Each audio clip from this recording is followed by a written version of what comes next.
He's got one foot in the frying pan and one in the pressure cooker. Believe me, as a bowler, I know that right about now, your bladder feels like an overstuffed vacuum cleaner bag, and your butt is kind of like an about-to-explode bratwurst. Hey, do you mind? I wasn't talking when you were bowling. Was I talking out loud?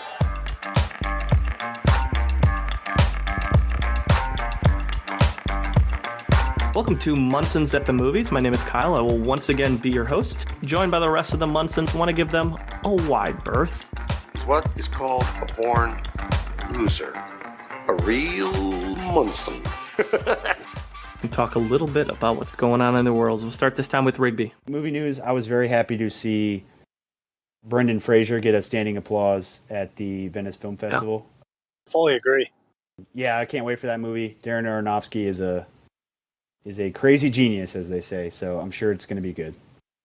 Yeah, he seems to be the early front runner. I mean, you can't buy too much into festival hype, but everybody seems to be hyping up for the best actor, which would be awesome. Come Oscars time, I'd tune in just for that. You know, he kind of revived Mickey Rourke's career there for a bit too. So Aronofsky is really good at these sort of portrayals of characters with, you know, regret and shame and stuff. So yeah, I'm looking forward to it. When did they greenlight Encino Man 2? Wheeze the juice. No, Mrs. Stoney. No wheezing the juice. No, wheezing the juice. Case? Not a whole lot going on in my world. Save it for the night, and hopefully we can have a good talk about Andie MacDowell. James? Sorry, I am on the road. I am selling everything out of my house. It's been an absolute pleasure just living out of a suitcase. I wanted to go back to what Rigby said. Have you guys noticed that, like, they keep talking about how long the standing ovations have been at these festivals? Like, at first I was like, wow, that's remarkable, because I am excited for Brendan Fraser's comeback. He's someone whose career took a turn not because of his own wrongdoing, but because he got screwed over. But then, like, every other movie that comes out has a 10-minute standing ovation, and I can't imagine just like how uncomfortable that has to be for everyone involved. I don't fully grasp why that's done. Yeah, and there's been some really bad movies that have gotten really long standing ovations at these festivals. So it was just cool to see Brendan Fraser get sort of teary-eyed and bask in the moment. That was the cool part about it. Oh, I totally agree. I'm just like trying to think of the logistics of how uncomfortable I would be if everyone just stared at me for 10 straight minutes and be like, please stop. I'm begging you to stop. Although this episode comes out on September 22nd, we are recording on National Bald is Beautiful Day, so I want to give a shout out to the two humans on the podcast who we're celebrating today. And for the other three who will join them, I'm sure faster than they would like to admit. So yeah. Not if these damn PEDs work. As I say, if he's not on those. One of the few days I don't wear a toupee. I mean, September 13th. Once it's National Gray Hair Day, I'll respond to that better than Bald Day for right now. Since we're celebrating National Bald is Beautiful Day, we figured it was the perfect opportunity to bring our friend Chip Hessenflow, the voice, back to the podcast. Chip is the co-host of the Too Much Scrolling podcast with all the information you need to survive another week. Movies, books, news. They publish every Tuesday. He owns a financial planning practice in the Chicago and Raleigh areas. He works with all sorts of people who are much more interesting than he is. I think he's being humble there. I don't think that's true. But he enjoys his career, which lends him time to think and sometimes be creative. And you can find Too Much Scrolling on your favorite podcatcher or smart speaker by searching Too Much Scrolling. Chip was previously with us for the James Marsden, Emma Thompson, and Matthew Broderick episodes. Welcome back, Chip. How's it going out there? And tell us how you're celebrating National Bald is Beautiful Day. Well, first thing I did is I shaved my head to ensure that it truly was bald. And I decided, of course, not to wear the toupee. And that's the reason why, of course, I am in a tuxedo this evening. So if you're picturing this as you're listening, just think of a man in a tuxedo. The imagery and the voice is just very seductive, Chip. We're glad you're here. Birthdays, September 22nd. Let's see what Rigby dug up for us. Yeah, so if you're a usual listener to the show, you know we try to do 3 birthdays per episode. But because our birthday is a fellow Munson, we're only going to do one. So it's going to be a short birthday edition this week. And it is none other than Chicago's own Bonnie Hunt. Ooh, my girl. Love a good Bonnie Hunt. So we covered her In the 40s or 30s? Yeah, somewhere in there. 30 episodes back, probably 30 or 40 episodes. So she was in the first half of the Munson episodes. Any guesses on her age? She's sitting at 46 currently on the Munson meter. I'm going to guess the age is a little bit lower than that and go with 62. I wanted to guess her Munson meter score, but 68.5 for Bonnie Hunt would be disrespectful in every way possible. You can round down. No, I'm not going to be openly that ridiculous. I'm going to say Bonnie Hunt is 53. 60. 57. Chip wins it. She's turning 61. I was surprised by that. She's been around. The Beethoven movies were in the early 90s, and she played someone who I think portrayed, late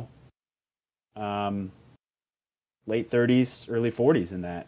So yeah, good for Bonnie, and she's still acting, still doing her thing, and yeah, so 61 for Bonnie Hunt. Oh, lovely. Excited about that. 5 actors that we threw on the wheel for episode 71, and they were Jake Gyllenhaal, Lucy Punch, Saoirse Ronan, and Margot Martindale. As much as I wanted Margot to get chosen, I don't pick, the wheel chooses, and the wheel chose Andie MacDowell. Chip decided to join us to talk about Andie, and when we look at Andie's career, she's got 82 credits on her resume, mostly film. She's got a handful of producer credits built into there as well. But for the most part, she's been doing TV and film work most of her career. James, actor trivia time. If you can stump us Fast and Furious style. For those of you who are newly initiated, I'm going to read off 3 facts. 2 of them are going to be true about Andie MacDowell. 1 of them is not going to be true about her, but will be true about one of the many famous cast members of the Fast and Furious franchise. We're many years into this, and I'm digging deep, but we still got them because there's so many of these movies and so many cast members. The guys are going to have to guess which one is not true about Miss MacDowell. Fact number 1. First actress in U.S. cinema history to bank back-to-back #1 films at the American box office during the same year. Fact number 2. Took a 75% cut in her fee in exchange for a percentage of profits for one of her movies, which eventually earned her $3 million. Fact number 3. She signed an 11-year contract with Dior's J'adore perfume, the longest that they have ever signed a spokesperson for. Ooh. Wow. 3 is tricky because I could see some Fast and Furious stars potentially doing that, but I think Andie's had herself a nice, successful career in the modeling world, so I'm not going to say that one. But that first one seems fishy, and so I think that one might be Ted Levine. The same year he told what's-his-face to put the lotion in the basket. He probably had another big movie that year, so. Puts the lotion on the skin or else it gets the hose again. Hey, don't spray it. I love Ted Levine. That guy's so creepy. He's somebody that would be really interesting to cover one day because he has limited range with that voice. Back one. Kyle, you were onto something, so I'm going to go 3 is a lie, and I think that's Charlize. Good guess. But if those other 2 are right, that's fascinating for both for those. I'm going 3. It's the Dior. She signed with other, not with Dior. I'm going to say that the lie is number 2. And the trick James is throwing at us this week is it's actually not a Fast and Furious character, but it was the most random character reference we've ever had in an episode last week of Gallagher. Gallagher is the person Nailed it. who got it, negotiated for the rights and made $3 million. Cool. Fact number 1. First actress in U.S. cinema history to bank back-to-back #1 films in the American box office during the same year is true. So her film, 4 Weddings and a Funeral, in 1994, went #1 the weekend of April 15th. And then the next weekend, it would be knocked out of the top spot by Bad Girls, which was also starring her. I was shocked by that. It's never happened before. Obviously, they were filmed at different times, but back-to-back weekends. Fact number 2, she took a 75% pay cut in her fee in exchange for a percentage of profits for one of her movies, eventually earning $3 million. Also true. They all took pay cuts, all in exchange for percentage points on the movie, and it made a ton of money.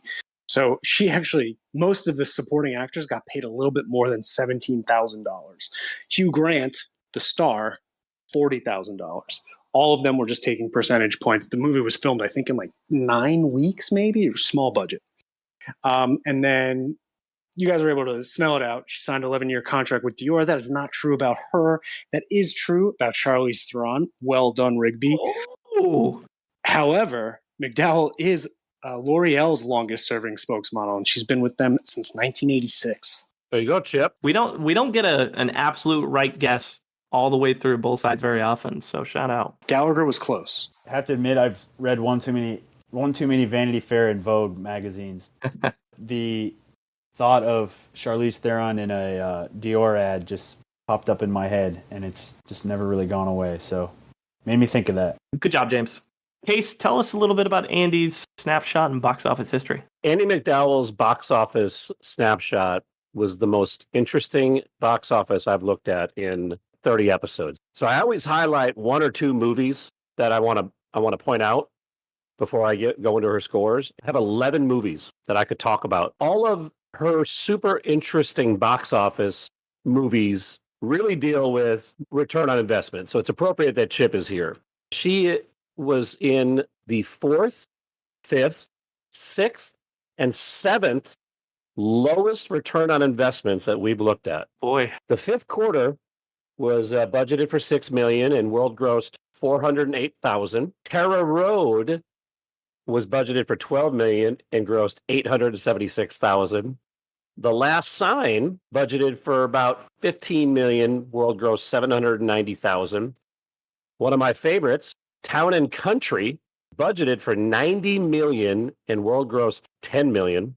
The daddy of them all, because of the wild stories that go on with this movie, is Hudson Hawk, the Bruce Willis disaster, which was budgeted for $65 million and it world grossed $17 million, lost $48 million.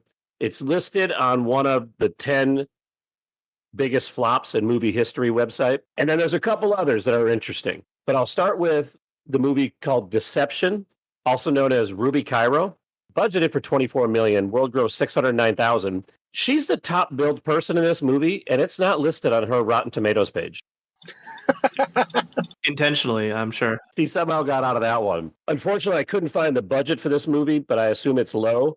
But Intervention, world gross $6,000, and it was in one theater over 3 days, and then it was no longer in the theaters. Happiness Runs, budgeted for $1.2 million, world grossed $7,000. And then finally, one that had a lot of potential to find more information, but I was researched out, As Good as Dead, budget for $1.5 million, world grossed $56,000. And Miramax was sued by an investor for this movie because it just didn't do very well. So the investor was so unhappy with the way this one worked that he actually sued Miramax trying to get his money back on it. So this has just been a wild one, right? So then all of a sudden I look at it and she's in the movie Sex, Lies, and Videotape, which was a viral hit in the theaters. That movie was budgeted for $1.2 million, world grossed $25 million. One of the top 15 movies we have. And then finally, Four Weddings and a Funeral is the 4th best performing movie box office against budget. $4.4 million budget, $246 million world gross. Huge hit. Just crushed it. Crushed it. Yep. Very convoluted data for our girl. And let's see where she ends up. Her average budget puts her at 70th with a $20 million average budget for her films. Star meter is 1,072, which puts her at 50th. Total box office, she's 66th. Critic ranking, 41st. Fan ranking, or Kyle's ranking, 68th. 11th and 3rd in 2 of the different box office metrics that we have. If you average out her numbers, that puts her at 48th out of 71. That is by far the most fascinating and enthusiastic you've ever been about a box office snapshot. I'm telling you, I didn't get any sleep last night because I just kept looking into all these different stories. Capturing a lot of losses there. to be used against future games. Yes, exactly right. All right, well, let's get into her early life before we start talking about performances. First and foremost, she's born in 1958 in South Carolina. What township was she born in? She was born in Gaffney, South Carolina, home of President Francis Underwood. Gaffney is home of the great big peach that looks like a butt or something else as you're driving down the highway from Charlotte towards Clemson, Greenville, South Carolina. Well, her early days in Gaffney, her parents divorced at the age of 6. We'll talk a little bit about her mom in a later role, but her mom suffered from mental health issues, schizophrenia, I believe, to be technical, and her mom was institutionalized at one point. It was a bit chaotic for her as a young one. She went to Winthrop University for 2 years, so did college for a couple years there, but after she dropped out to become a model. She was actually on a trip to LA and got noticed while she was on that trip and signed a modeling contract with Elite Model Management in 1978. And in the early 80s, so in those years following her signing with Elite Model Management, she did ad campaigns for brands like Vogue, Yves Saint Laurent, Armani. We haven't covered too many actors or actresses that have a heavy modeling background. I guess the last one would have been Cameron Diaz, right? That's where she got her start. That's what got her introduced. And in fact, she did a line of Calvin Klein commercials in the 80s that led her to her first movie role in 1984. We also had Renee Russo as cover model. I always think of her fact where she was bullied so much for having a full-time back brace in middle school that she changed high schools and then was like immediately a model. Sounds like a subplot to Cobra Kai. That modeling with Calvin Klein led her to her first role, which is in a movie called Greystoke, The Legend of Tarzan, Lord of the Apes. And despite all those things Case talked about earlier, he didn't mention this movie at all, which is just goes to show how many wild productions this woman has been on in her time, because the stories around Greystoke, fascinating. Mm-hmm. This is my review for first major role. Came out in 1984. It's actually got a pretty good split on Rotten Tomatoes. It's got a 73-60 split, critics and audience, so generally liked by both sides. It was directed by Hugh Hudson, who had just won an Oscar for Chariots of Fire 3 years before that. I mean, he's hot at the time. This is his next big movie, and she gets cast in it seemingly as a nobody. This is her first role doing TV or film. So this is big right out of the gate, coming with an Oscar-winning director. 6 years after she signed as a model. Mm-hmm. So her life is moving fast. Ascension, quick ascension in the entertainment world.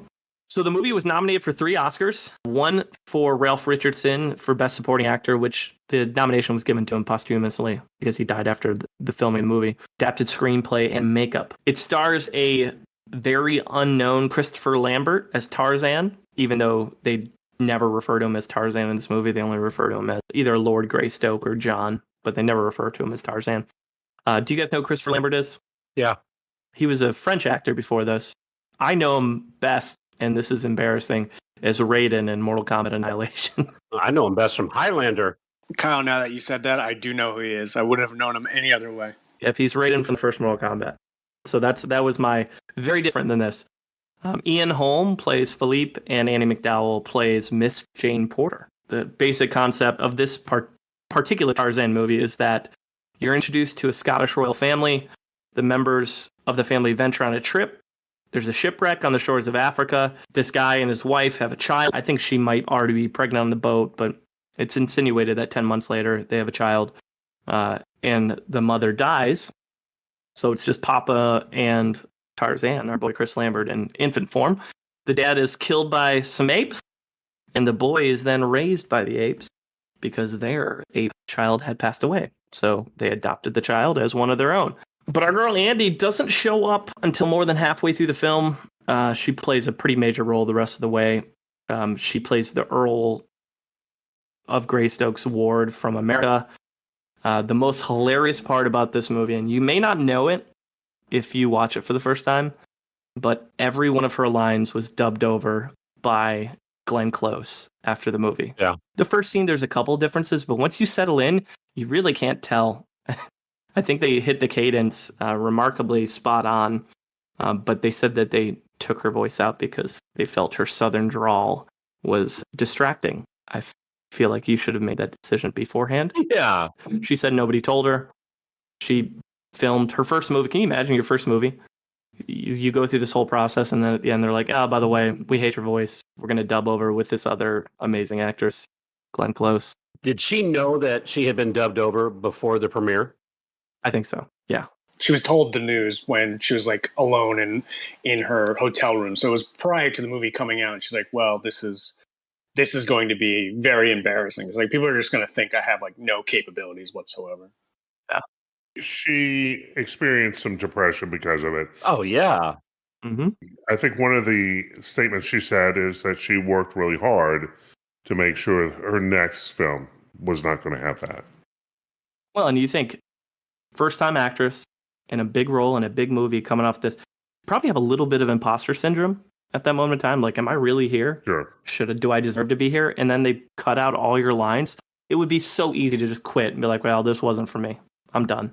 Even in Hollywood, it would have been even easier for people to never cast her again. Mm-hmm. So it's amazing that she even got cast in other giant movies that we're about to talk about. Her voice appears in this movie. Do you know what it appears as? No. Oh, no. Her voice in the movie is the sound of Tarzan's birth when the baby's being born. That's her voice. Oh my God. That's it. I don't know if it'd be embarrassment. I think I'd be mad. Hollywood's shitty sometimes. That's bullshit. Yeah, for real. With all that said, it's hard to judge her performance because it's not her voice. So you kind of get caught up in other things. But yeah, I think the early role you see her as like the really pretty, like innocent girl who is, helping Lord Greystone / Tarzan / John get used to being in civilization. And then at the end of the movie, spoiler alert, if you don't know the story of Tarzan, he ends up going back into the wild. So it's a decent movie. It's just not streaming anywhere free. But if you want to see Glenn Close's voice dubbed over Andie MacDowell, I think it's worth checking out. Interesting movie. I'd argue that she must have been really good in this movie because she does play that role quite a bit coming up. So if she was shitty at that role, then would have got another job playing that spot. So she must have done well. Outside of they just didn't like her voice, which bizarre. We're going to talk about it. She's been typecast in that a lot. Mm-hmm. I think a lot of it comes from Greystoke. It's just very demoralizing how they treated her after the production. That's first major role, 84. We've got 7 years until our next review. So there in the meantime, she gets some actual acting training. She studied method acting with Harold Guskin and Warren Robertson there in the mid, stepping in, probably like, man, I got to figure out how to do this thing. Starting to get some training.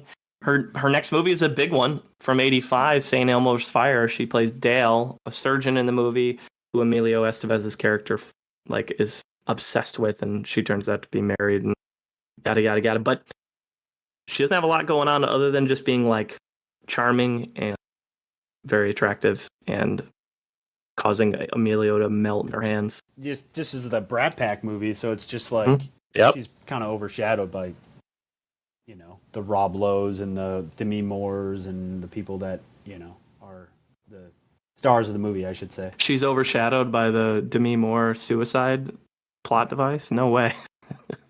You mean Rob Lowe's saxophone playing? She plays a surgeon? I mean, she's 7 years out of college. I actually despise this movie. Whoa! Yeah. Is that because of the sax? It's just so cliche, and all the characters are obnoxious, and it's just like I don't give a shit about these Georgetown preppy losers who complain about their lives. Yeah, it was not my favorite. What about the song "St. Elmo's Fire"? Did nobody love that? I like that song. I like the song. That's a great song. Living in Indianapolis, when I hear St. Elmo's Fire, I just think of steakhouses. Nice. Yep. Conjures some semblance of positivity. 86 is when she started her relationship with L'Oreal, and that's 35 years ago. Almost 36 years. She has such effortless beauty. I mean, there's no doubt why L'Oreal picked her to be the every person. Yep. And I never got the gist from interviews or anything, people talking about her. She doesn't seem like a cocky person. She doesn't seem like somebody who's better than other people. I don't think she has an ounce of funny in her, but that's a different story. So she married Paul Qualley in 1986, who was a fellow model at the time. 3 kids, including 2 actresses, Margaret and Rainey Qualley, which we'll talk about some crossovers with those 2 later in her career. But a couple daughters that followed in her footsteps in the entertainment world. That's pretty cool. It's very cool that she felt comfortable enough to, I guess, if they wanted to go in the field, to allow them to go into the field. Some people don't always have good experiences and would caution their children. Absolutely. The only thing she said was, she's like, I think the acting business is a good business as long as you treat it as a business. But the one thing she wanted to wait was they had to wait until they were 18 to get into it. Starts doing some TV work there in the late 80s. Her first recurring role is on Secret of the Sahara as Anthea in 88. Does an episode of Spencer for Hire in 88. And then the biggie kind of puts her and Soderbergh on the map is Steven Soderbergh's first film, Sex, Lies, and Videotape. She played Anne, a movie that earned her an ISA and Golden Globe nom for her performance. Yeah, as you guys know, I'm a big Soderbergh fan, and this movie's awesome. Great performance by MacDowell, even better performance by James Spader. If you don't know the plot of this, he plays a guy who videotapes these like confession / like therapy sessions with women and couples, I should say, talking about sexuality. It's very good. It's a very intense look at, you know, relationships and intimacy. This movie is why I'm a big Spader fan, and also a start of Soderbergh's career for sure. What put him on the map, as Kyle said. I saw this film in '89. I was a kid. Was it formative for you, Chip? No, I asked for it to be rented. We rented it, and I watched it. I didn't realize that Chuck Cedar was in any other movie, so this was a big moment for me. If anybody knows that reference. I don't. Nope. I feel like I should. Peter Gallagher, Mr. Deeds. Oh, yeah, well, I missed the Churro episode, so there you go. This movie's just marvelously understated in like how it's presented, and Rigby said it tells such a great story. And I think this movie struggled early in the box office because of the more conservative movie-going audience. You know, with the title Sex, Lies, and Videotape, it opened at 156,000. And then it ended up, United States grossed 25 mil. So, you know, I think everybody initially backed off from this movie just because of the title, and it terrifically told story. Her, like, innocence, typecasting-wise, it fits the bill perfectly. Yep. Absolutely. What I think about her performance is, as you're watching her, like, kind of that innocent, reserved character that she portrays so well, often she gets to the point where you're like, I think she's going to turn, and I think she's going to go past this. And she never does. Like, she really holds the tension, and she holds the line well in this movie in her performance. And I don't think there's anybody that would have been cast better for this movie at that role. Well, coming off Sex, Lies, and Videotape, she gets the call up from the bullpen to host SNL in 1989 and participates in some skits in 1989. Did you guys watch the clips of her on SNL? Because it's pretty brutal to watch. Did not watch it based on your recommendation. Awkward, like, makes me cringe, sort of, but this person's not intentionally funny, you know, sort of thing. So she was not funny at all. Like, very little laughs. Yeah, she was struggling through her monologue. Mm-hmm. And I don't know if she was nervous to... I'm sure she was really... well, and of course, I mean, it's perfectly reasonable to be nervous. Mm-hmm. But her monologue was basically a statement to her father. Mm-hmm. Like, don't watch this skit, don't watch this skit, don't watch this skit. You're right, it was very flat and certainly wasn't funny. And I watched a couple of the skits, too, and she would just constantly miss her lines. She'd misspeak them, and it would kill whatever comedic build-up was going on at that moment in time.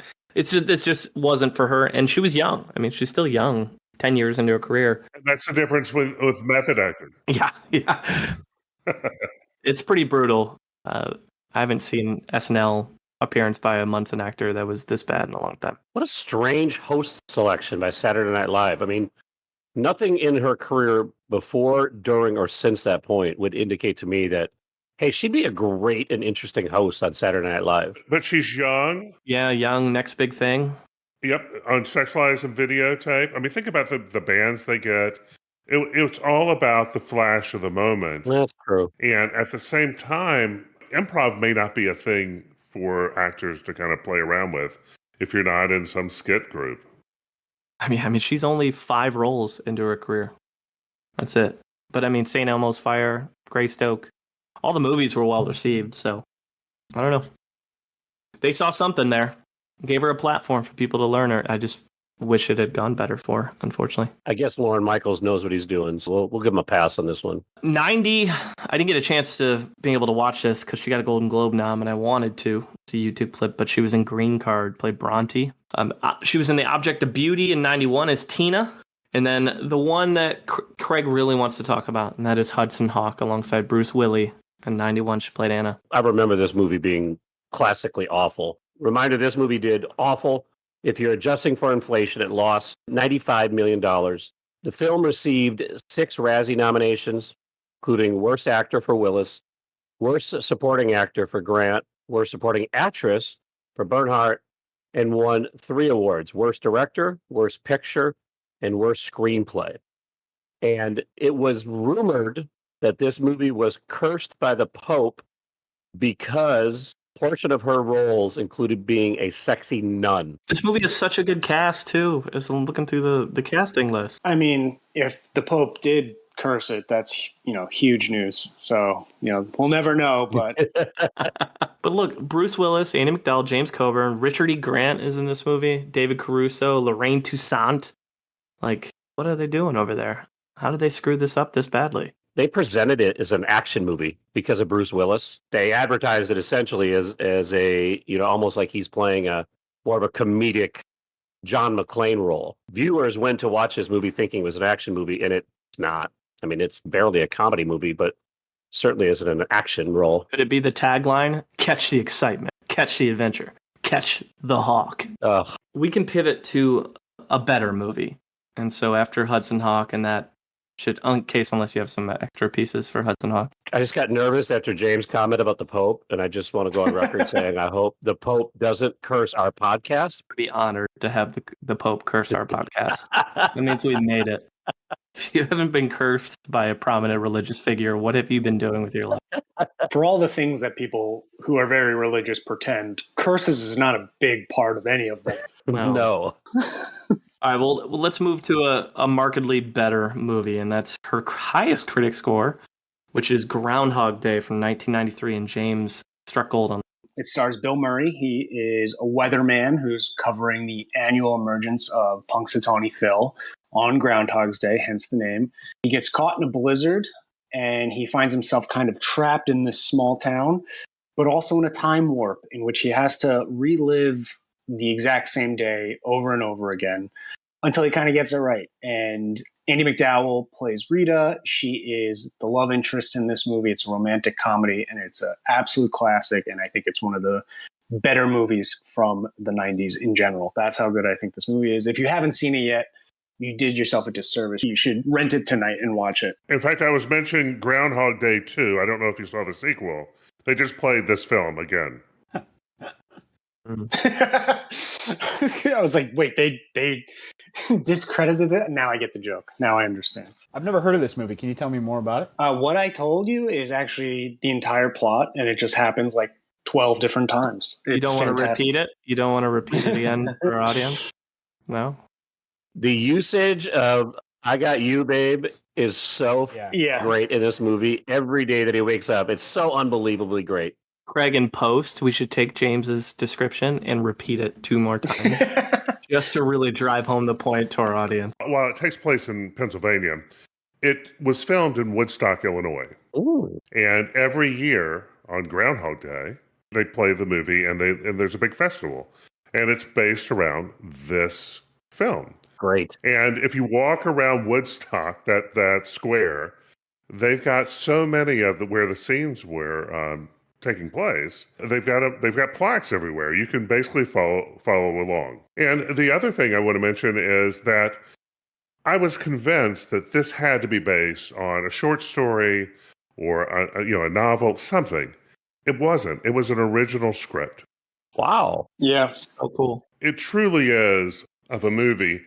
It captures Bill Murray at his best. You've got Chris Elliott, who is just this squeamish guy, and then you've got this bright flower of a person in Andie MacDowell. I mean, there's so much to enjoy about this. He's perfect in this movie, and I think that Andie MacDowell's, I guess, grace kind of is how I would phrase it.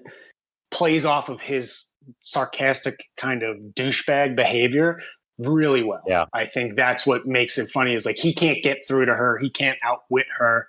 And she's just kind of like politely putting him in his place the entire time. And but he is absolutely the star of this movie, and he's hilarious in it. Are you saying that Ned Ryerson, the insurance god, is not the focus of this movie? Ned Ryerson? The first time he punches him is laugh out loud funny. So- You guys, I worked at the theater when this movie came out, and you're always having to do this, like basically patrol the theaters, checking on things. This movie's always screwed me up because I never knew what part of the movie it was because it would just repeat certain parts. It sucked to do this one. We talked last week about how I'm not a huge fan of time travel movies except for Back to the Future, James. And I think because they're so cliched, and I feel like this time loop storyline is also cliched, but this just does it so well. I mean, this is like the creme de la creme of them. Yeah. The Jet Setter. Was there time loop movies like this before Groundhog Day, or did it set the tone? Maybe not comedies. I feel like this was like the movie that like kind of introduced like that fantasy aspect to it, you know? Created its own genre. Mm-hmm. Yeah, it's blowing my mind that this is an original screenplay because this is a incredibly original movie. I don't know about you guys, but the best part of the movie is when Jack Black goes, "More beans." Oh, beans. Well, if she wasn't a bona fide star by '93, by golly, she'll be after Groundhog Day because that's a big time movie. The critic score followed it. Another big time movie from '93 that I unfortunately couldn't watch because it's literally not streaming. It's not even on Prime. Is Shortcuts. Plays Anne in a movie that had 12 actors who have either won or been nominated for an actor, and none of those names include Andie MacDowell. Wow. So what a star-studded cast. Holy moly. Has anybody seen Shortcuts? No. Thought that too, Kyle, that the cast is unreal. And I will say, I'll give you a hint of the various Andie MacDowell lists that I saw. This is An Altman movie. mentioned as a good performance of hers. So I wish I would have seen it. Robert Altman he's made some really good movies, but he's also I think he was just kind of a weird fucking dude. So Allegedly. You're just a really weird guy. there's a lot of movies that he's made that are famous that I just haven't been able to. Like none of them are ever streaming anywhere. Like you can't even rent them. So, like Nashville, which is one of like the most celebrated movies ever, like never streams anywhere. Sorry, that's my Robert Altman rant. Here's the cast. The 4 Oscar winners, Jack Lemmon, Tim Robbins, Frances McDormand, and Julianne Moore.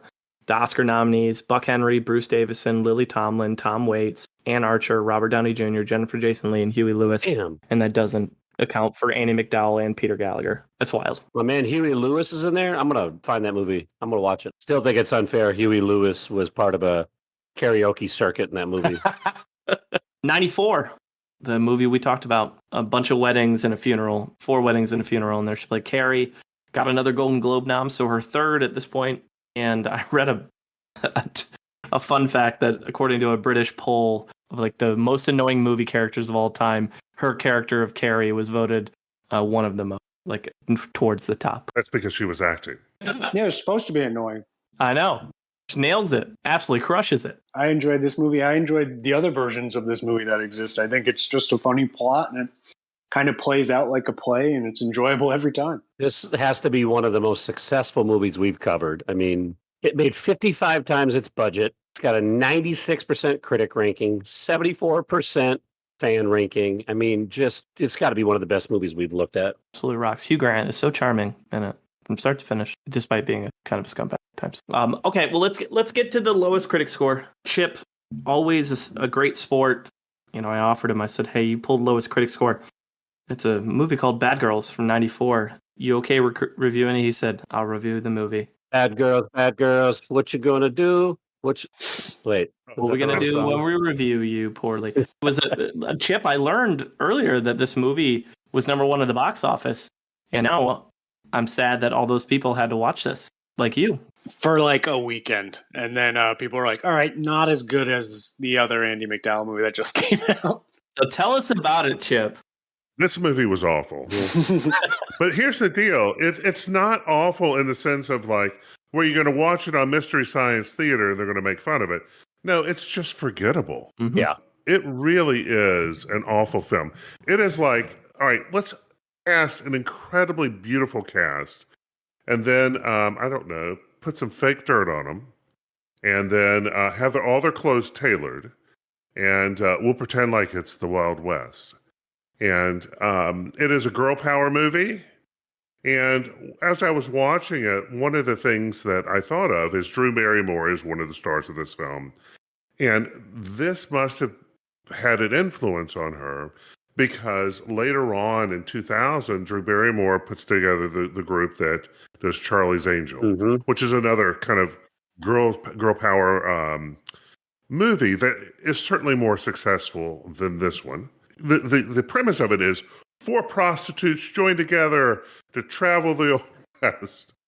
All right, and they're going to take over, and they're going to take names. They've got Madeline Stowe, Mary Stuart Masterson, Drew Barrymore, and Andie MacDowell. So 4 beautiful white women. And you see that when Charlie's Angels came out, they diversified a little bit of the cast. And certainly if this was remade today, which there's no reason to, they would make it a far more diversified cast than at that time. But I'm sure people were going to this film going, there are beautiful people in this. This is going to be a funny, fun, adventure type movie. And I'm so sorry they were disappointed on it. Part of the challenge, it looks like that the original director was fired 3 weeks into filming. Ooh. They brought in a new producer. They brought in another director. Jonathan Kaplan was brought in. Madeline Stowe said that it's a terrible movie, and there's really nothing I can say about the experience that's positive except that it brought me to Texas. Mm-hmm. So if you have a tear for Texas, this would be the moment to shed it. Because we watched it so you don't have to. That's the podcast mantra right there. At no point is it believable that any of these women were or are prostitutes. They are way too refined. Drew Barrymore looks gorgeous, and you're like, nah, you haven't seen quite enough wear and tear as a prostitute in the Wild West. Oh, I'm sorry. Not a thing. Many of the sets look like, well, that was from Planet of the Apes. And that was in every Western that I've ever seen. And it's always the same guy. It's like the guy who's going to be too aggressive with a woman. Girl power, we're going to shoot him. And he's dead now. That type of stuff. In the first month this was released, it was released in over 2,000 theaters, which in the month of April 1994 was the 5th most of any movie. Okay. 2,000. Wide release. This is another one of those movies I got into trouble for when I was working at the movie theater that I would tell people to not see. Wise man. I actually kind of appreciate it now when the teenager who I'm buying my ticket from says stuff like that. Yes. I was like, hey man, I appreciate that. Thank you. In the 90s, you about got your ass whipped by your boss. Yeah. Take their money. Don't save them money. They can learn that lesson on their own. You're not a critic. Watch it yourself and watch your soul die. The ranking of the 4 actresses that you mentioned, where does Andie rank with her acting? Wow. I give her 2. No, I would say last. You think last? Yeah. I was trying to make fetch happen over here. I would say last. And it's not because there's not much difference between all 4 of them. Yeah. Her role's a nothing sandwich. There's only one who has any real difference in the character arc because she's going after whatever's the kid Tucker or whatever the hell his name is. It's a tough story. Somebody had to write it. Somebody had to act in it. And somebody had to release it. Somebody had to review it. I'm sorry that I asked. So we'll just move on. Maybe we'll get to some positivity. We'll see. I don't know if anybody actually had to do any of those things. It sounds like it was better if no one did any of them. Probably true. We've got a long time until our next review. So we got a big chunk from 95 to 2017. So we're covering over 20 years here. Starting with a movie from 95 alongside John Turturro, directed by Diane Keaton, Unstrung Heroes. She played Selma. Wasn't this critically reviewed really well? It was. That's why I put it on there. Yeah. I didn't get a chance to watch for either episode. I don't think it was streaming free anywhere. And I think people were very high on Diane Keaton's directing ability in this. It was nominated for an Oscar. Mm-hmm. Best music. Thomas Newman did the score. It's cool. Yeah, it's got a 70 Metascore. It's pretty good ratings, so that's why I included it in the show notes. You can't get better than Newman. Newman is awesome. Thomas Newman is great. I think James Horner's work in the 90s and 2000s was pretty underrated, but I'm with you. Newman's right at the top of the heap. But a movie that I did watch that I think is excellent, Multiplicity, plays Laura, side the other Keaton, Michael Keaton. And there's a lot of Michael Keatons in this movie. Yeah, there is. 4 of them at one point. Doing what every man would want, 3 clones of himself to take care of all life's little details. This movie is incredibly watchable, even 20 years later. Yeah, I agree. Keaton's brilliant. She's good in it. The whole story's told entertainingly. It's a great movie. I love how by the time you get to like the 4th, so stupid and dumb, it's awesome. Oh, it's so good. Yeah, it's a dumb movie. To be honest, I don't even remember much of Andie MacDowell's character at this point because I got so locked in on Michael Keaton. Yeah. All the versions. Yeah, and he's the star of it, so that's totally understandable. Kind of like Groundhog Day. It's like, he's in every scene, and so. Yeah, she tends to play these like lead female roles where it's really about the male actor being the focus of the story, and she's just there to kind of balance it. Seems to be a theme here in the 90s or late 80s and 90s. But yeah, also a Harold Ramis movie, so just like Groundhog Day was. Mm-hmm. The End of Violence, she played Paige, a movie alongside Gabriel Byrne. The Byrne! Burnaholics would be so happy we mentioned him. One of the few roles I've seen where she displays some like semi-decent emotional range. I haven't been impressed overall by her ability to play dynamic or nuanced characters because she really doesn't play them much up until recently. But early on, this is one of the few that I felt like actually had some dynamic to it. So I'll give her that credit. Her first producing credit was in 1999. She played a character, Linda, in Just the Ticket. Made a brief appearance in Muppets from Space. She plays a reporter named Shelley who gets into a fight with Miss Piggy on air. It's not one of many actors we've covered that made an appearance in a Muppet movie over the years. But in 1999, she divorced Paul Qualley and then started dating Dennis Quaid, your boy, Rigby. D. Quaid. Cousin's Eddie's brother. Yeah, the one who's just like mildly right-wing, not off the deep end. Yeah, not a full-on kook. She's going to act alongside Quaid here in about a decade, and I'll talk about that movie. But one we covered on the Toni Collette episode, she played Karen in Dinner with Friends, in a movie that James likes. I didn't really like as much, but I thoroughly hated her character. And it's been a bias I'm trying to shake, but it's hard. I thought she was serviceable in the role, but you of the 4, she's got the least range of a character. It's very much one note, but I think that's what was asked for in this role. Also, we passed the millennium, by the way, so I got to make sure that's our see how that's done case. You just got to find a way to sneak it in. Yeah, no, I noticed it. Hey, did you skip over Michael? I did, but we can put it back in. We can talk about Mike. My dad loved that movie. I didn't think it was awful, but he would obnoxiously laugh at that movie, and to this day, it still makes me laugh that he laughed at that movie. Oh, and William Hurt's in that movie too, so I probably should have mentioned it. Yeah. Yeah, that movie sucks. Metascore. I think that's why I left it off, because I was like, man, the rating is absolutely atrocious for this movie. There you go. It's for people born in like the 50s and 60s. Is there right up their alley. After dating Dennis Quaid for a hot minute, she then dated and married Rhett Hartzog and married him in 2001. Were divorced by 2004, so that did not last very long, but some more dating anecdotes. And then in 2005, takes a kind of a turn in genre, is in the movie Beauty Shop, played Terry alongside Jaimin Hansu. Her southern accent is out and on full display in this movie. Started to embrace that southern heritage here as the like bougie white woman go into the hair salon type of deal. It's kind of shitty that her entire career, this is one of the first times that she's allowed to lean in to that accent and be able to just speak authentically. In a movie that it is not at all about her character. Did you say talk correctly? Thank you. Thank you for the correction. Jaimin's just a heartthrob in that movie, too. He's fun. There's a big gap here. She doesn't do a lot of notoriable projects here in between 2000 and 2010.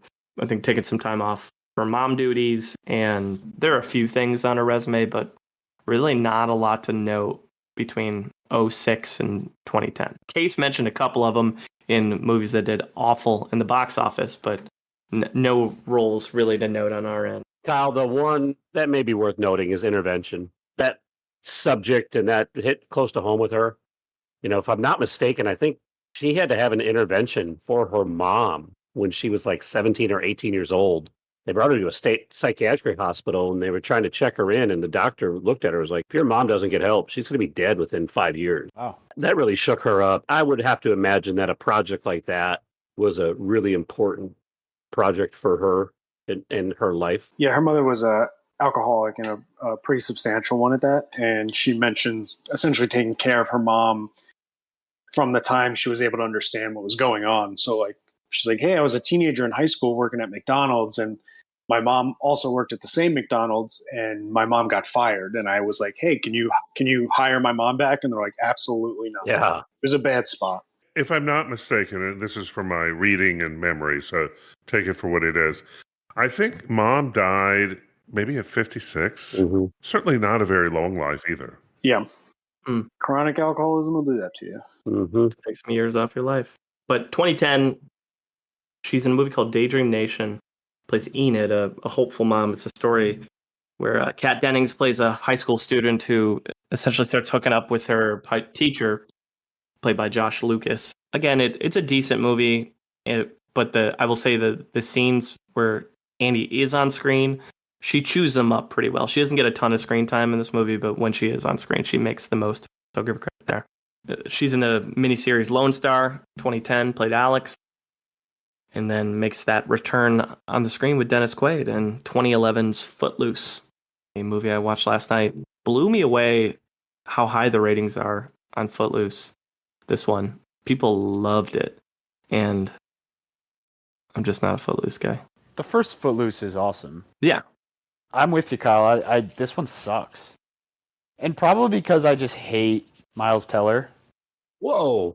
Oh, you hate Miles Teller. Yeah, I'm not a huge Miles Teller fan. I didn't buy his like country Joe best friend shtick. It was not believable. The fact that I hate Miles Teller that much and I love Whiplash just shows you how much I love J.K. Simmons, so there you go. I don't know. I'm with you, and nothing really memorable about Andie MacDowell's character in this.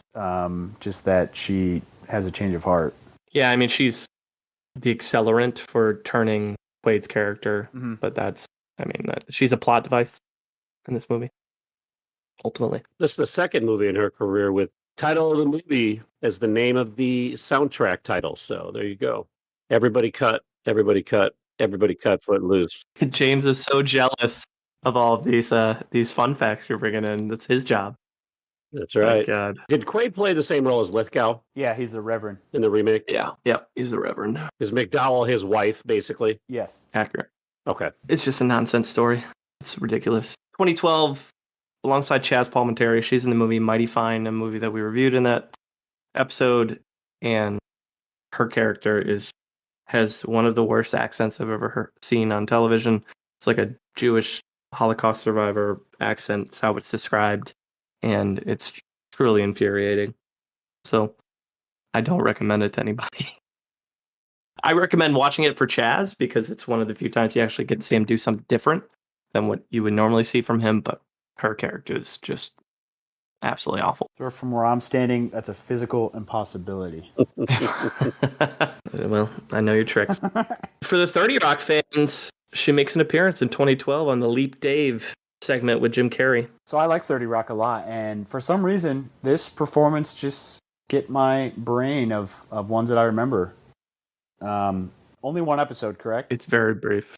Yeah, it's one episode, and her role is extremely brief. Yeah, so this would have been the last. I think it ended in 2013. So one of it got less funny as it went on, obviously, but And she's in a segment with Jim Carrey, so she's overshadowed no matter what she does. Yeah, That's just the name of the game. yeah. Talk about two different Vibes. yeah, Performers. totally different Vibes.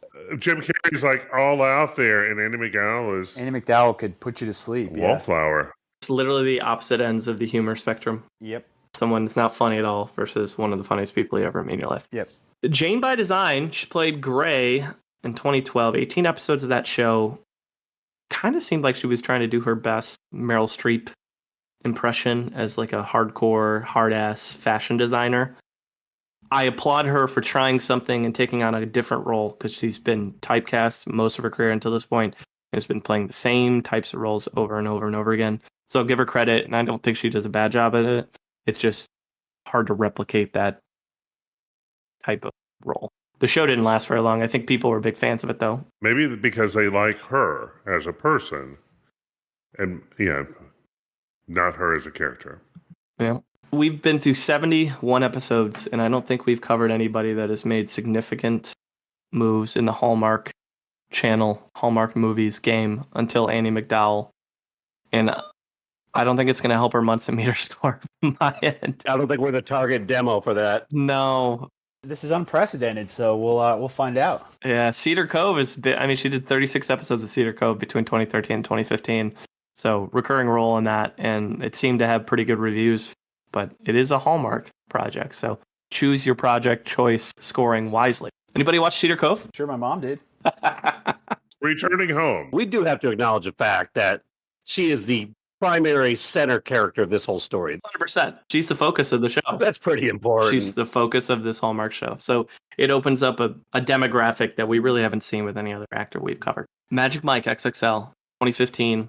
I rewatched it. I like the Magic Mike movies. The first one, I think, has a great story to it. Phenomenal story. First one's great. I like the second one. Second one's a road trip movie. Yeah, second one didn't hit me in the gut the same way the first one did. The first one is awesome. I was really pleasantly surprised at how much I liked the first one. Yeah.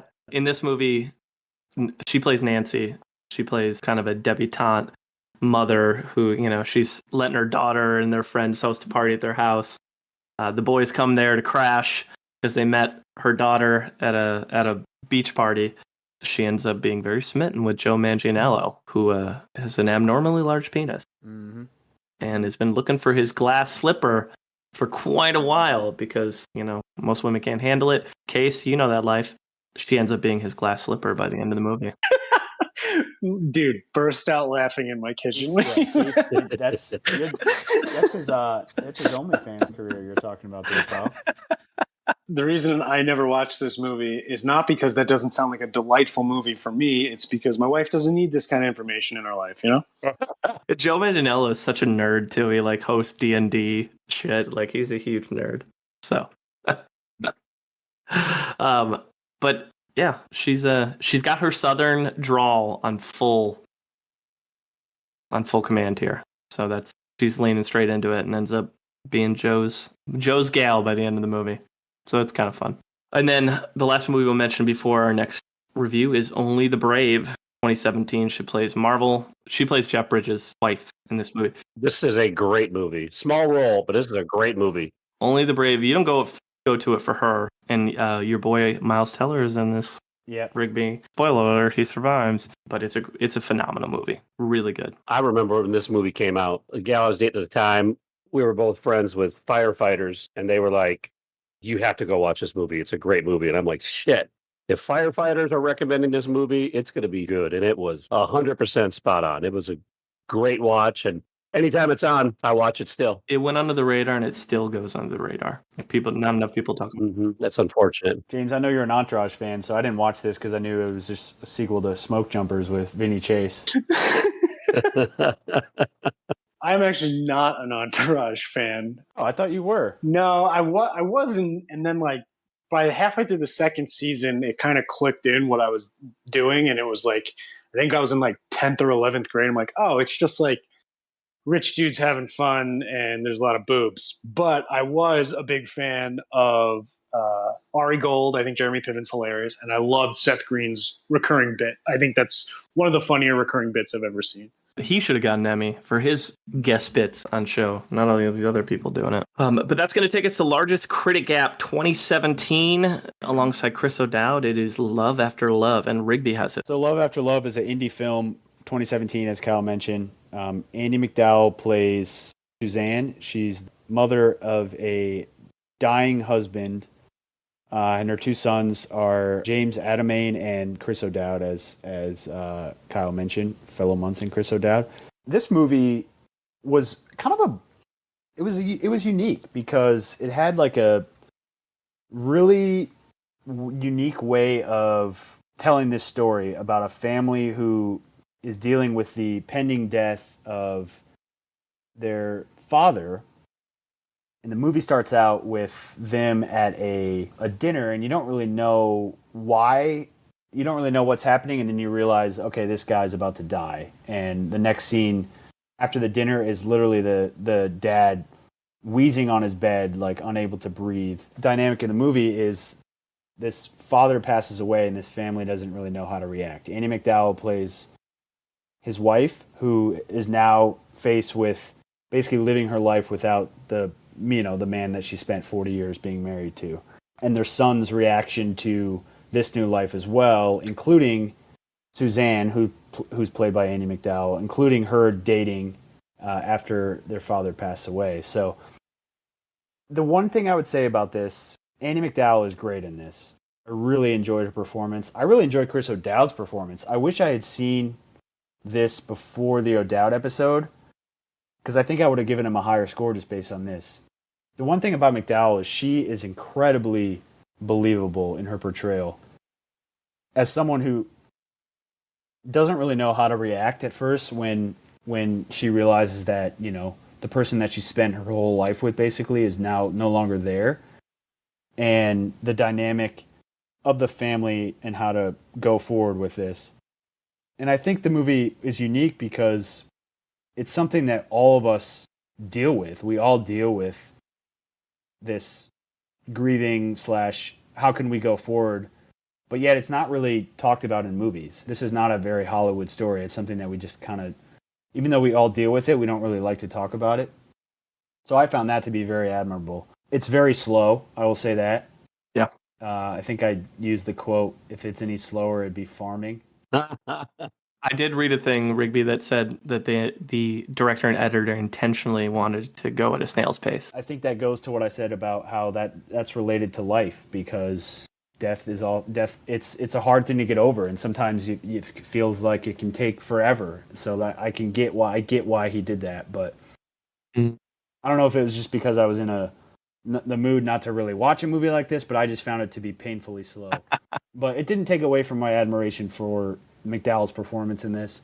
To be perfectly frank, I am not a huge fan of her work, but she gained points in her Munson score from me watching this. So same. She was great. I really enjoyed her performance in this. I don't know if it's going to show up in your list, but this is a top 3er for me, for her, of the stuff I've seen. Yep. Just because there's so much nuance to her character, and usually you don't get that with the types of roles she plays. I agree. She's done a lot more of this the last 5, 6, 7 years, really since Jane by Design in 2012, like the last 10 years. She's tried some different stuff, and it's been refreshing. I just wish she had done more of it. Yeah, I'm with you. There is not an ounce of similarity between her and, her Groundhog Day character in this. It is completely 180. So this is also the first time she did a nude scene in her career. Yeah. Yeah. That was interesting. I read that she did it because both her daughters are actors now, like around 20, and she didn't want them to feel shame about their bodies, and it's like, you know what? I don't care anymore. I watched an interview about that, and I want to say that she wasn't as concerned about the nudity as that she really felt for whatever the actor, the part required her to feel at that time. And it's not gratuitous by any stretch either in the movie. It's pretty brief. It doesn't feel exploitative. All right, thanks, Rigby. A few more roles here before we hit our last review. She did a recurring character on the show Cuckoo, played Ivy in 2019, 7 episodes of that. A badass movie that came out in 2019. I'm just saying it for what it is. Ready or Not, she plays Becky, the matriarch of the family. Great movie. Marriage, board games, and people exploding. Awesome. I only saw this movie once, but it was a lot of fun from what I remember. Oh, yeah. Yeah. And that first time you watch it, there's so many strange veers and twists that you're like, this is not what I thought this movie was going to be. And it's delightfully fun. Yes. Yep. First time I saw it, it was because every person who had ever mentioned it to me had said the exact same thing that you just said, Case. It's like, this movie looks stupid. They're like, I promise you it is not. You will enjoy it. I thought it was going to be like a dumb B-movie, horror movie, and it was a fun one. And that's like extremely my shit. So I very much enjoyed it. The song for Ready or Not is part of the Halloween playlist. It's great. I got to add that too. That's a great idea. I love that, Chip. That'll be creepy. You're throwing a party and that comes on. You're like, oh boy, I'm getting out of this party. I'm out. She's not the biggest role in the movie, but she has her handful of scenes and she's trying to murder people like everybody else. So, and she's a badass. This is actually the opposite side of her playing that conservative, straight-laced mother, right? You know, the other ones, it's the absurd characters that she's the contrast for, and in this one, she's the contrast for these, you know, maniacal and diabolical characters. It's a great role, and she's good in it. I also appreciate how they like really play the first like 10 minutes of the movie straight. Mm-hmm. Oh yeah. When you're, you know, kind of feeling for this bride, you're like, wow, this guy's families are fucking assholes. Like they're treating her like shit, but he's cool, so it's cool. Like clearly they're in love. That's fine. And all hell breaks loose. It's just fun. But not too dissimilar from Michael Sheen. Andie's been doing a lot of TV the last couple of years, a lot of recurring roles. So she was in the Dress Up Gang, played Andie, 6 episodes of that in 2020.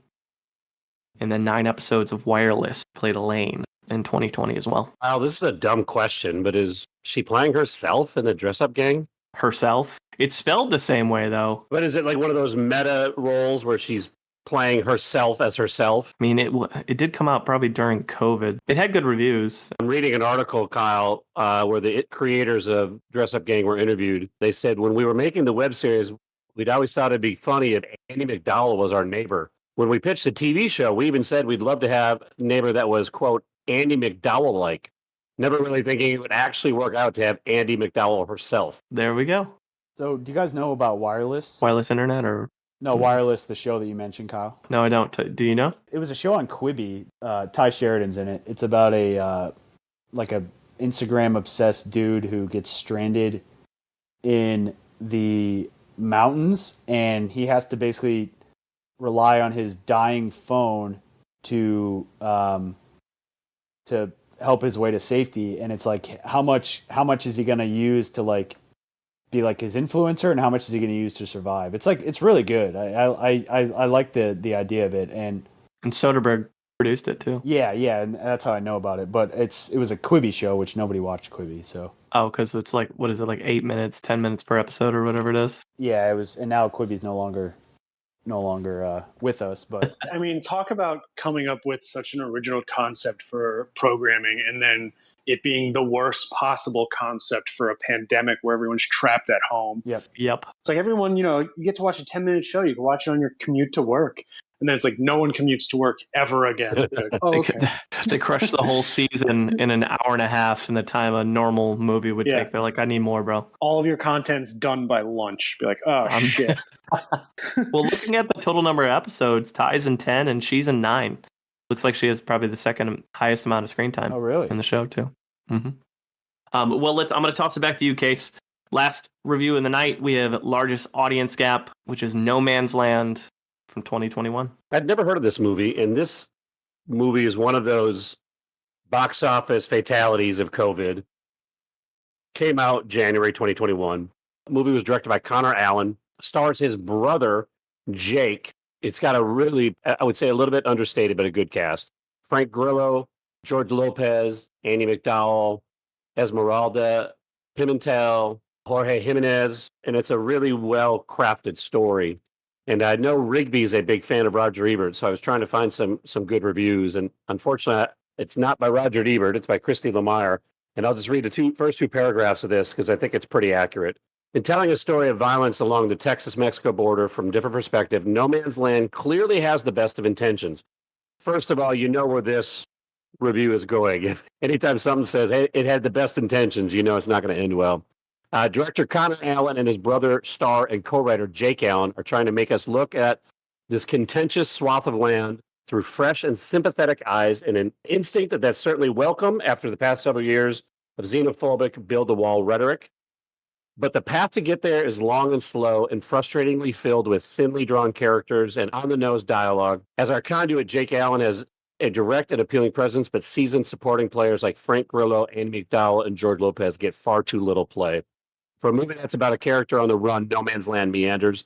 It takes its time in a way that feels conflicting with the narrative. I think that's a pretty accurate review. It's a good movie. I get why the fan split is so high. Essentially, what happens in this movie, Jake Allen plays a character named Jackson. He lives on a farm or in a ranch on the Mexico border, and there's a run-in with some immigrants that are trying to cross illegally. He inadvertently kills the son of one of the gentlemen trying to cross with his children, and then to make things right, he decides he's going to go to Mexico and try to apologize and make amends to this father for killing his son. There's all sorts of these weird run-ins, different things. Kind of turns the tables on the immigrant thing, because now he's an illegal immigrant in Mexico trying to find his way to this town to make amends to this father. He meets a bunch of different people that help him and do different things. And some of them take advantage of him, and some of them are harmful to him. It does try to do a kind of a reverse role as far as these films go. I will say one of the surprising things of this movie is how beautifully it was shot. They do a great job of capturing some of the more picturesque parts of Mexico, especially rural Mexico. It's pretty well acted. It certainly was a refreshing watch. I would fall on the side of the fans here. I don't know that I would go as high as the fans, but it certainly was a good watch. And like I said, I was pleasantly surprised about how well this movie was shot. As it relates to Andie MacDowell, she's got a small role. I think she's got 2 substantial scenes in this movie, so it's pretty tough to say how she did. It's probably a callback to Only the Brave in that type of a character. One of the bigger names, so she's more of a draw in this versus not playing the title role. Yeah, I agree. Okay. Well, last couple things we'll mention before we get into top performances. She did an episode of Mr. Mayor, which I know people love that show. People are big fans of that.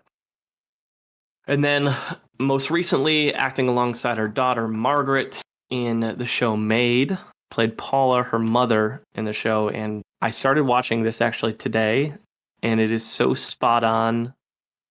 It's how it does its editing with poverty and understanding like how much money this woman has left to do things. I think it's done well, but I can't watch much of it because it's too powerful for me as somebody who grew up in poverty. But I'll say, from what I saw of Andie MacDowell, she plays a character she's never played before in her career in the show. As a wacky, probably dealing with mental health mother who is just erratic, artistic, and a lot to handle. I watched this entire show, and I think this is my favorite Andie MacDowell role. I think, Kyle, you're correct. It is very powerful. I think her daughter, is it Margaret? Yeah, is the main character. And obviously I'm speculating here, but she probably pulled a lot of her characters. Is probably influenced by her own experience with her own mother growing up. You know, you don't see the substance abuse with her character, but you just see how unreliable she is, to the point where her daughter is verging on being homeless, and she still knows that that's better than relying on her mother. And it's a small baby girl. And it's like, well, should I live in my car, or should I trust my mom when I know that there's a chance my mom like accidentally leaves my daughter unfed for 12 hours, and you just can't risk it. And so it's like really powerful decisions like that. It was really well done. Yeah, when she goes to the social services, and social services like, so I see your mother lives like here in town. Can you take her there? And she's like, yeah, family's not really an option. Yeah. Like, I'd rather be homeless than deal with a negligent mother who might starve my kid. James, to your point, in an article, she did cite that she drew a lot of her experience with her mother to help play this role as powerfully as she played it. That would make sense. I mean, she's great at it, and she's like aloof and manic, and her daughter is just trying to be like, Mom, like, I just need you to watch the baby for like 2 hours so I could go do this job and make $40, and like we'll have some money for food and gas. And she just can't commit to it. And she gets, and it's like, oh, fuck, like, do I bring my kid with me? Maybe this is a sign of good things to come with Andie MacDowell, because after Ready or Not, Love After Love, and this, I'm intrigued by the types of roles she'll take on. The first 25 years of her career, bland. But these, I'd watch these. Yeah. Well, she certainly has found herself. These are very much her. Mm-hmm. Yeah. I think she's realized like she could ride the comfort of typecasting most of your career in Hollywood and make a living and be productive, right?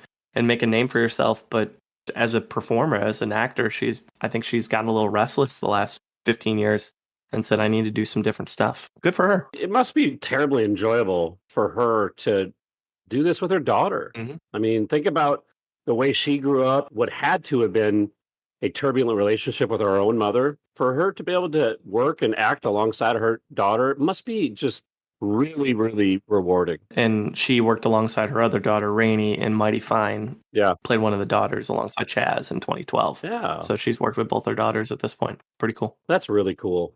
All right, well, we've reached the mountaintop, Rigby. Top performances. What do you got for us? It wasn't an article, but I found a few YouTube videos ranking. Okay. The problem is the latest one I found was 2019, so there will be no Maid on here. Okay.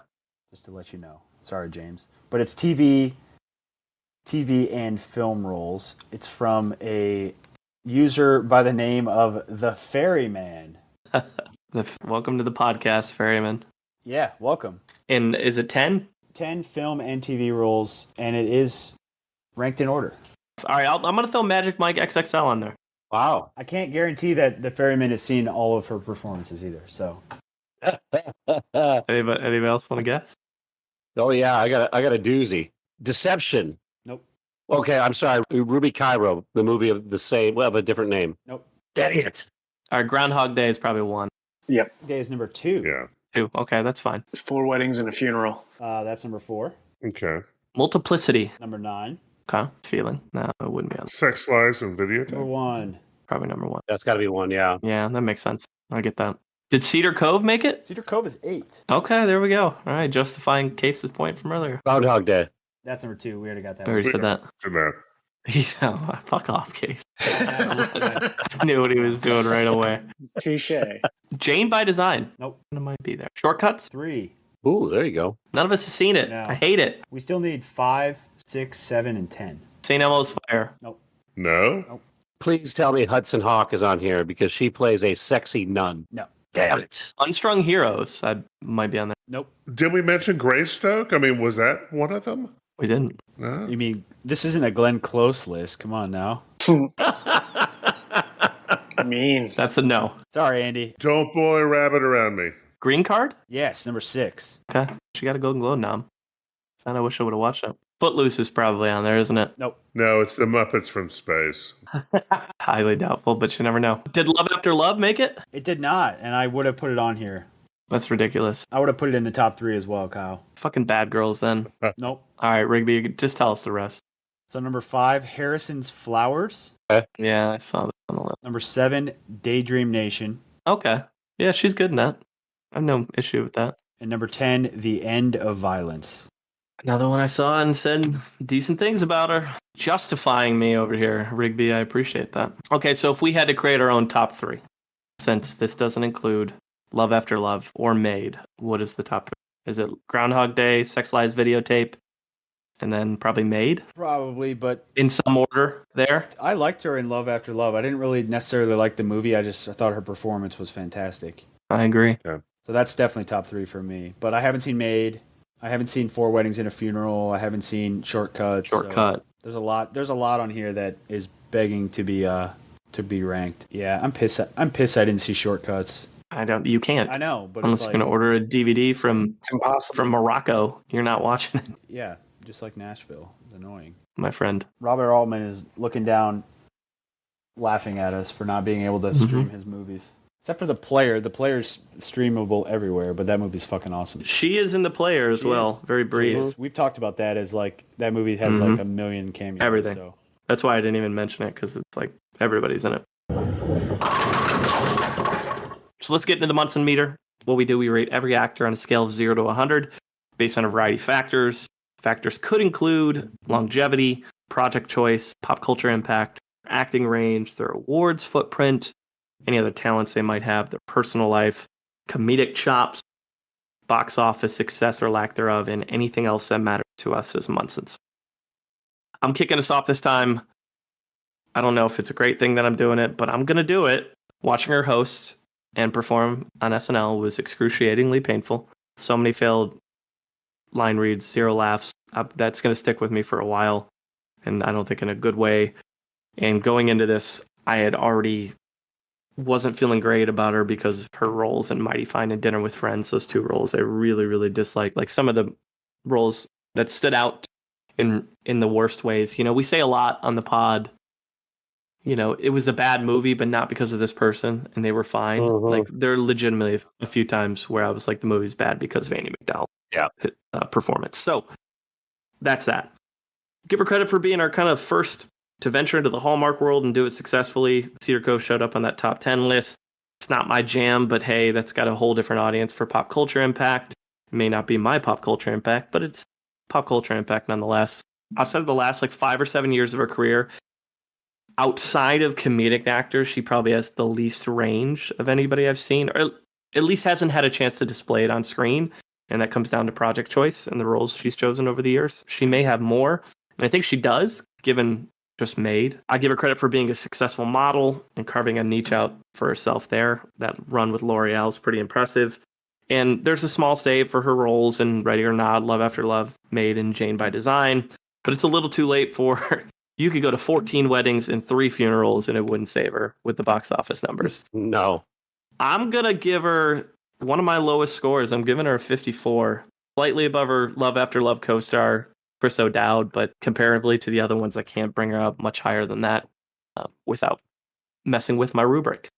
So, Case. You talk about your rubric, Kyle, and I talk about the completely pointless, senseless, and aimless numbers I throw out. So there's not a lot of logic to what I'm about to talk about.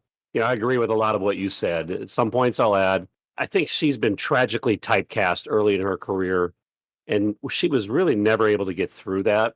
You know, it wasn't until, recently where she was allowed to kind of lean into her strengths as an actress. I really admire the adversity that she had to go through both personally and professionally early in her life, and then, early in her career. I mean, to have your scenes dubbed over by a different actress, that would be, one of you guys said it. I would quit. I would quit the profession. Give her credit. She stuck through that.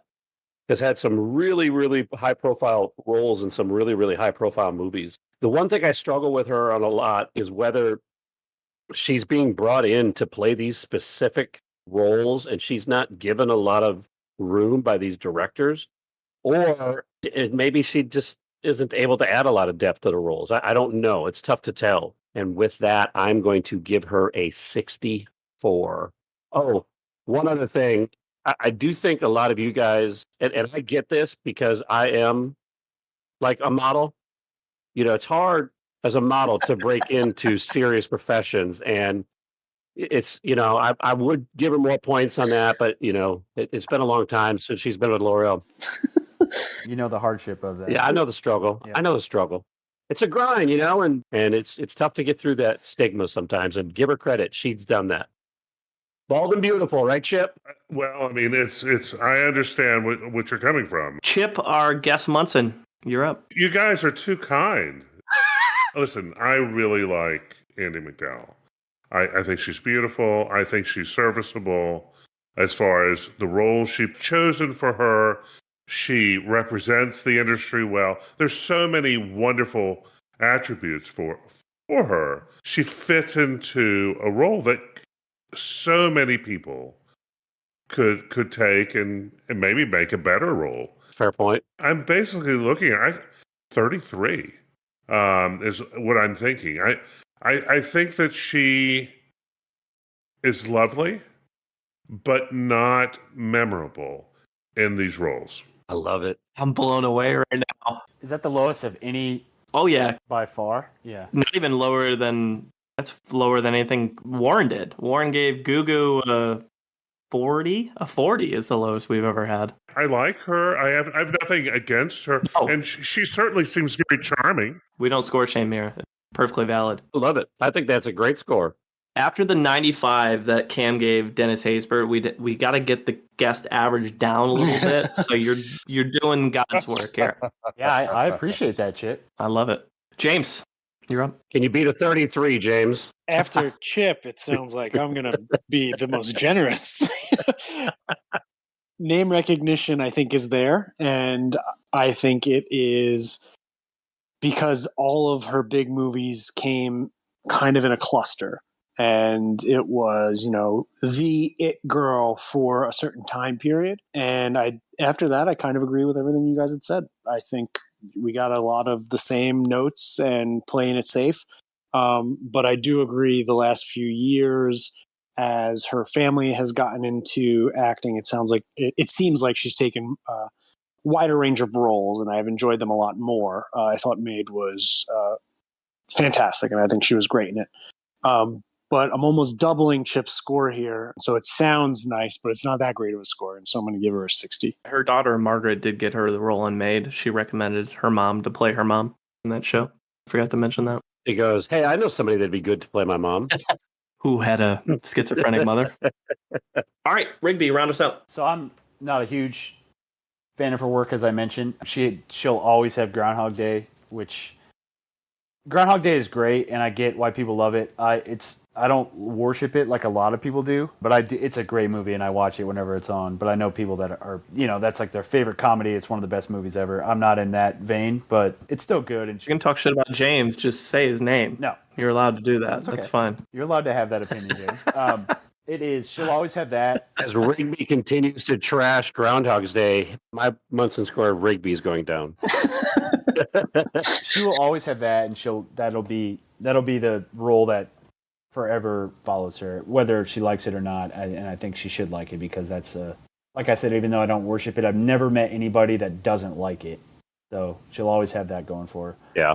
Love her connection with Soderbergh. Soderbergh's one of my favorite directors. Fortunately, aside from Sex, Lies, and Videotape, I can't really point out anything that she's memorable in, that she's worked with him in. I mean, you mentioned Magic Mike Cassell, but she's a very small character in that.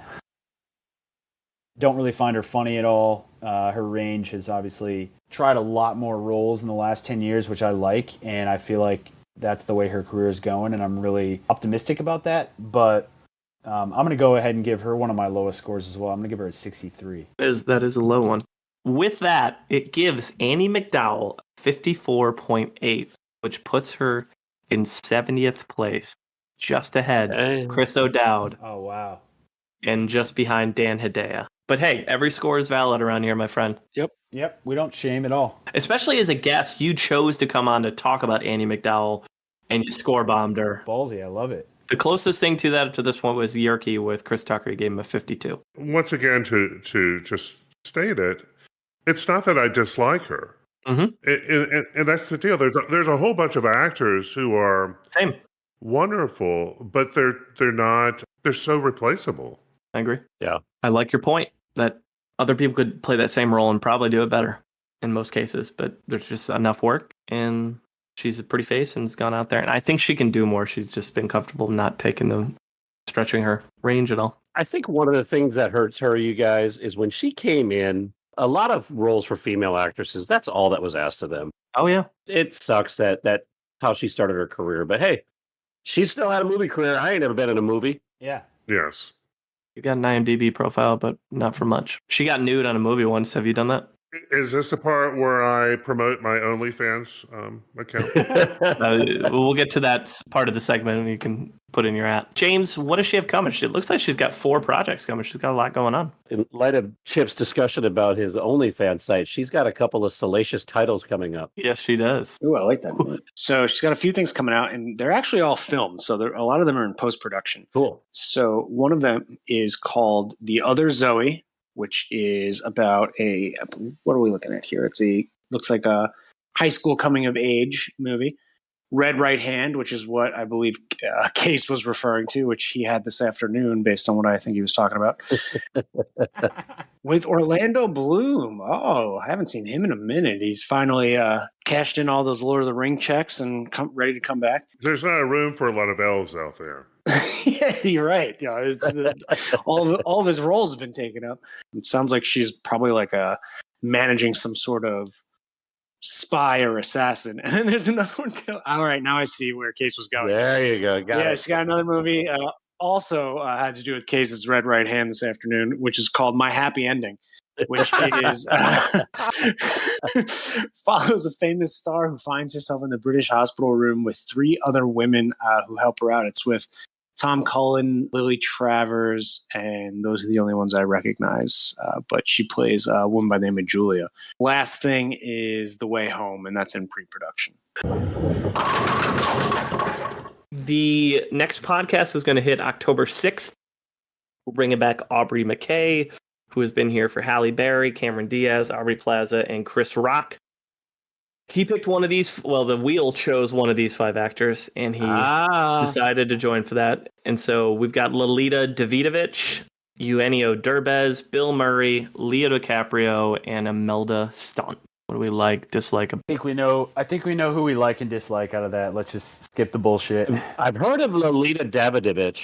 Who's the other ones? On this list, we have Leonardo DiCaprio and a Lolita. Well, if it is Leo, we can talk about his 25-year-old role. Now he's dating Gigi Hadid. So, Is he really? 27. That's a rumor. Yeah, she's 27. Oh, he's dating that old hag. Yeah, he had to go above 25. Like he would have no chance with a girl because he'd just be like, "You're just gonna leave me when I'm 25. So what's the point?" I think we all know we want Bill Murray or Leonardo DiCaprio, but I wouldn't be mad at Derbez or Staunton because I think Staunton would be an interesting performer to review, and Derbez is really funny. He's in Coda, so you get to watch that. How to Be a Latin Lover. Yeah, he's so funny in that movie, man. Highly. That was the movie that was introduced after Will Smith punched somebody, right? Coda, yeah. Coda, yeah. Yeah. Yes. It actually won an award. It was a big year for hands. Yeah. Did it? Oh, it did? Okay. Big year for hands. I'd be down with any of those 4, but obviously Bill and Leo are at the top of the line. I mean, let's be honest here. Who do we think Aubrey would pick? He's gone with some pretty big names.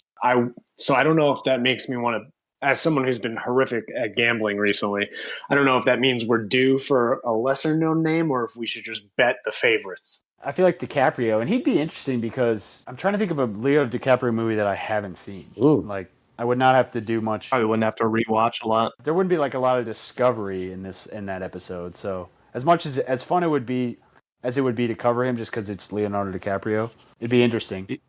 We probably talk a lot about his producing more than like he's all the shit he's produced over the years, like environmental stuff. Or the models he's dated. I want to talk about that. I haven't seen The Revenant, and that's because it just looks like it's too much. Old. It is a lot. It's good though. Never seen The Basketball Diaries. A lot of drugs in that movie. Oh, yeah. There you A go. lot of drugs and homoerotica. Yeah, I was going to say, my sister made me watch that when I was way too young. Oh. Chip, who would you pick if you had to go back to back? Murray. Bill? Yeah. Oh, yeah. Fully agree. Whoever, if it's one of those two, it's going to be a jam-packed affair for sure. He plays golf as a zombie, Bill Murray. And we would get the Kingpin. Exactly. We would get the Kingpin, Oh, wow. which we haven't had yet. We would You're finally right. get it. Big earn. Anyone seen Meatballs? I think that would be Bill Murray's like first major role, right? It's definitely a 70s cult comedy, that's for sure. Another Harold Ramis movie. It just doesn't matter. I mean, where else can you get a speech like that? It just doesn't matter. Meatballs was 79, Just Craig, and doesn't Caddyshack matter. was 80. Okay. Yeah, Craig. Come on now. Hey, I'm sorry. I'm too good looking to know these years. Yep. Well, listen, we don't decide. Craig doesn't decide. Rigby doesn't decide. Aubrey doesn't decide. Chip doesn't decide. The wheel decides, and we'll see what happens. All right, Chip, you're great. We love the voice. We love having you on. Hell yes. You're always fantastic. Thank you, Chip. This is obviously plug time, so feel free to plug Too Much Scrolling, wise words for our audience. The floor is yours, my friend. The world is your oyster. Join us for Too Much Scrolling. All the information you need to survive another week. And that's with Steve and Chip. And you can find that on your favorite podcatcher. Just ask your smart speaker to look for Too Much Scrolling and find out your book, movie, and news of the week. Wow, what a plug. That was professional, man. It's almost like they've been doing this for like 10 years. weekly. It is such an easy podcast to listen to. You have such a good voice for podcasts, too. Both you and Steve have great voices for radio. Steve can hit. He's got such a beautiful spirit. And I play the curmudgeon. It's a lot of fun. You play the guy who references the most obscure shit possible. If there was a 23andMe for podcasts, Too Much Scrolling would be like our grandfather. Since Yep. a lot of why we came into existence was because Chip and Steve invited me and others over to participate in the pod and kind of led us down this path. So we're always thankful. Yeah, buddy. Always thankful for y'all. He's a beautiful spirit. Well, as we wrap things up, you can find us on Twitter, Munson's at Movies. You can find us on Instagram, Munson's at the Movies. You can email us, munsonsatthemovies@gmail.com. Any final thoughts from Andie MacDowell? I don't believe this. You backstabbing, underhanded little coffee pig. This is my show, my story, my microphone. Munson's out.